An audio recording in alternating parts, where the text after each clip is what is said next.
Well, a special one for all the readers of trumpetchris.blogspot.com. This here is a Pedersoli Scout in 32 caliber black powder muzzle loader. It's loaded from the muzzle. There's no breech. There's no bolt. It's yeah, just a great little rifle. I actually bought this one for my wife for Christmas, and she quite likes shooting it. It's very tame to shoot. It's an easy shooter, and fires a 40 grain ball, so it's basically got the same sort of wallop as like a 22. So this one here, it's got the powder in, it's got the patch and ball already in. All we got to do is put a new cap on. These are the CCI number 11 caps. They're tiny fiddly little things. I'll press that one onto that nipple.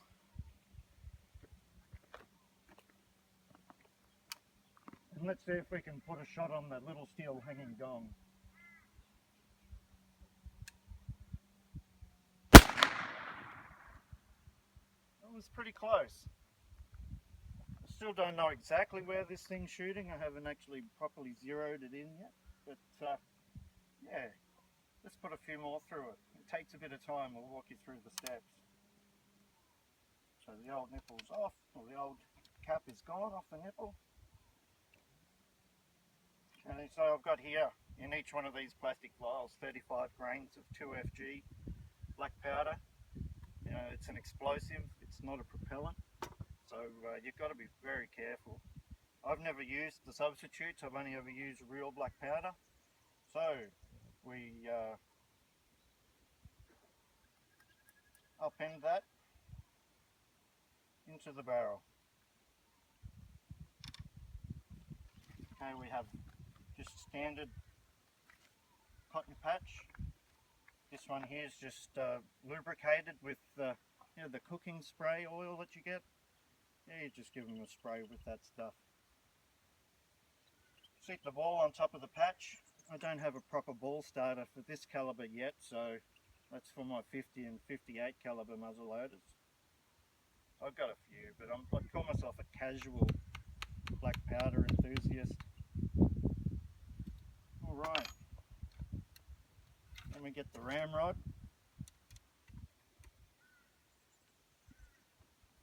Drive that all the way home, right up against that powder charge, because if it's not, you're hanging onto a pipe bomb, and that certainly isn't much fun to be hanging onto. Alright, number 11 cap.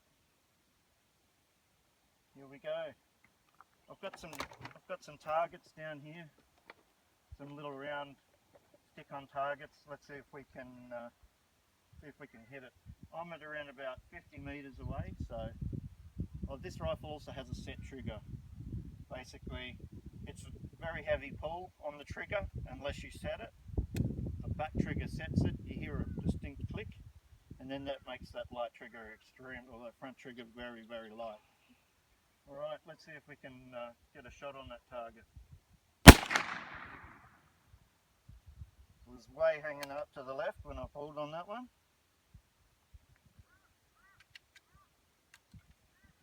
Alright, this has had 2 shots through it, so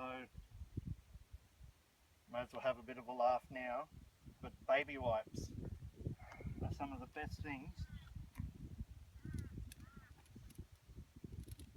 for removing a bit of black powder fouling. So after a couple of shots, it's necessary to wipe the bore out, otherwise it's very, very difficult to load. There we go, and it smells like rotten eggs. That's sulfur content, sulfur. Yep, smells good if you're a gun enthusiast. If you're not, you just think it's rotten eggs. So I'll upend another one in here.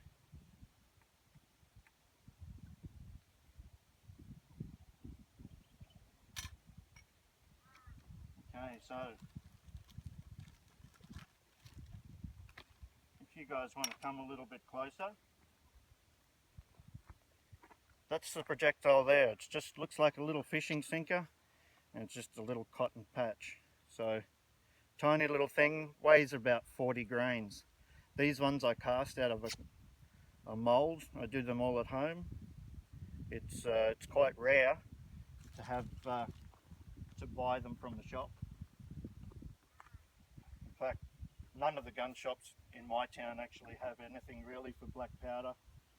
You might find the odd shop that's got a mould for those who cast their own, like myself. Alright. Drive that one home again.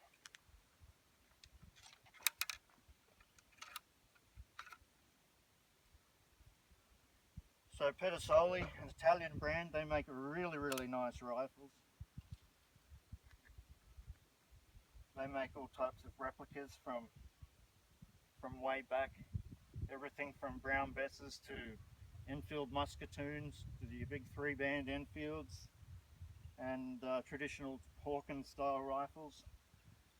This one's even got some colour case hardening on the lock, all brass furniture.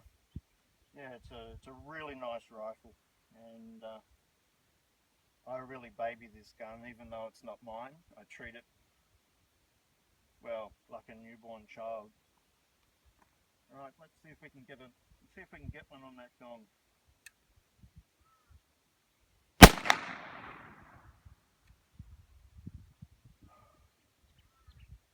Actually inhaled a big heap of black powder smoke there. It smells great. So Pedersoli, they make a really nice rifle. These ones, Forbes Wholesale is the distributor for these ones here in Australia, and yeah, Graham's a pretty easy guy to deal with. So yeah, thank you very much.